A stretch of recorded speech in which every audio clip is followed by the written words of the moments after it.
श्रीमद् भागवत एवं प्रभु चरित्र का वर्णन सुनकर राजा परीक्षित के मन का क्लेश मिट गया। राज्य एवं स्त्री पुत्र का मोह त्याग कर प्रसन्न चित्त से श्री सुखदेव जी को संबोधित करते हुए बोले, हे मुनिश्रेष्ठ, आपके कथन से मुझे अति आनंद प्राप्त हुआ है। अब मैं अपने मन को श्री कृष्ण मुरारी के चरणों में लगा दिया हूँ। अब मेरा मन विचलित नहीं हो रहा है।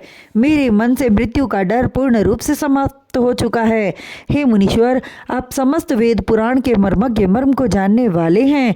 मुझ पर कृपा करके यह बतलाइए कि किस प्रकार प्रभु इस सृष्टि का सृजन करते हैं तथा किस प्रकार नष्ट करते हैं। मुझे प्रभु के निराकार स्वरूप की कथा सुनाकर कृतार्थ कीजिए। राजा की बातें सुनकर श्री सुखदेव जी बोले, तुमने अति गूढ़ प्रश्न किया है, फिर भी यह कथा मैं तुम्हें सुनाऊंगा, क्योंकि हरि कथा सुनने एवं सुनाने वाले दोनों प्राणियों का प्रभु कल्याण करते हैं।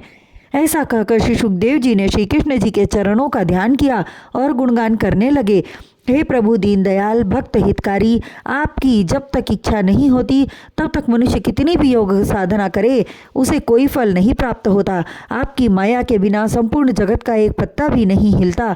आपके चरणों का ध्यान बड़े बड़े योगी महात्मा शंकर भगवान एवं जिन्हें सृष्टि का रचयिता ब्रह्मा कहा जाता है करते हैं। फिर भी आपकी लीला नहीं जान पाते। आप सकल पदार्थों में विद्यमान आदि एवं अनंत हैं। प्रभु, आपको मैं बार बार प्रणाम करता हूँ। वह आपकी कृपा थी प्रभु, जिससे भिल्ली शबरी गिद्धराज जटायु का उद्धार हुआ और ऋषि गौतम के श्राप से पत्थर की शिला बनी ऋषि पत्नी अहिल्या का उद्धार हुआ। हे प्रभु भक्तवत्सल, अपनी कृपा मुझ पर भी करें, जिससे मुझ में आपके चरित्र का बखान करने की सामर्थ्य प्राप्त हो। उपरोक्त विधि से प्रभु का स्मरण करते हुए प्रभु के चरणों का ध्यान करते हुए सुखदेव जी बोले, हे राजा परीक्षित, श्रीमद् भागवत की कथा सर्वप्रथम श्री नारायण ने ब्रह्मा जी को सुनाए।